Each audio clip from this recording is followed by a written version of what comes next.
তিতুমীর কলেজকে বিশ্ববিদ্যালয় করার দাবিতে দ্বিতীয় দিনের মতো অবস্থান নিয়েছেন শিক্ষার্থীরা। মহাখালীর আমতলীতে সরকারি তিতুমীর কলেজ ক্যাম্পাসের ভেতরে ফটকের কাছে অবস্থান নিয়েছে শিক্ষার্থীরা। আর কলেজের বাইরে সড়কের একপাশে পুলিশের উপস্থিতি দেখা গেছে। একই দাবিতে গতকাল সোমবার 4.5 ঘন্টা সড়ক ও রেলপথ অবরোধ করেন শিক্ষার্থীরা। এরপর 2.5 ঘন্টা বিরতি দিয়ে সন্ধ্যায় আবার সড়ক অবরোধ করেন শিক্ষার্থীরা। রাত 9:30টার দিকে অবরোধ শেষ করে তারা ঘোষণা দেন মঙ্গলবার আলোচনায় বসার কথা রয়েছে। ইতিবাচক সিদ্ধান্ত না আসা পর্যন্ত সকাল থেকে কলেজ শাট ডাউন কর্মসূচি পালন করা হবে। কলেজ ক্যাম্পাসে ফটকের কাছে শিক্ষার্থীরা টিউ ডিউ অধ্যক্ষ না ভিসি বলে স্লোগান দেন। শিক্ষার্থীদের অবস্থানকে কেন্দ্র করে ঘটনাস্থলে পুলিশ মোতায়েন করা হয়েছে।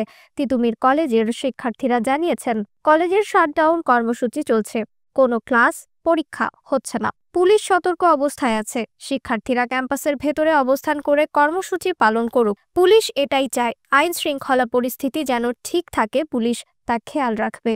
গতকাল শিক্ষার্থীদের অবরোধের কারণে সড়কে যান চলাচল বন্ধের পাশাপাশি ঢাকার সঙ্গে প্রায় সারা দেশের রেল যোগাযোগ বন্ধ হয়ে যায়। মহাখালী উড়াল সড়ক ও এর নিচের বিমানবন্দর সড়কে সৃষ্টি হয় তীব্র যানজট। দিনভর চরম ভোগান্তিতে পড়েন বিভিন্ন গন্তব্যের উদ্দেশ্যে রওনা হওয়া সাধারণ যাত্রীরা।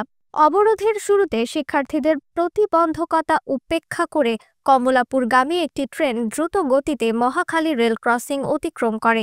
রেলপথ অবরোধ করা শিক্ষার্থীরা তখন ক্ষুব্ধ হয়ে ট্রেনে পাথর ও ইট পাটকেল নিক্ষেপ করেন।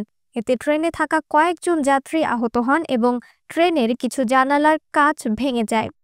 রিফাত আরা ইসলাম, 21 সংবাদ।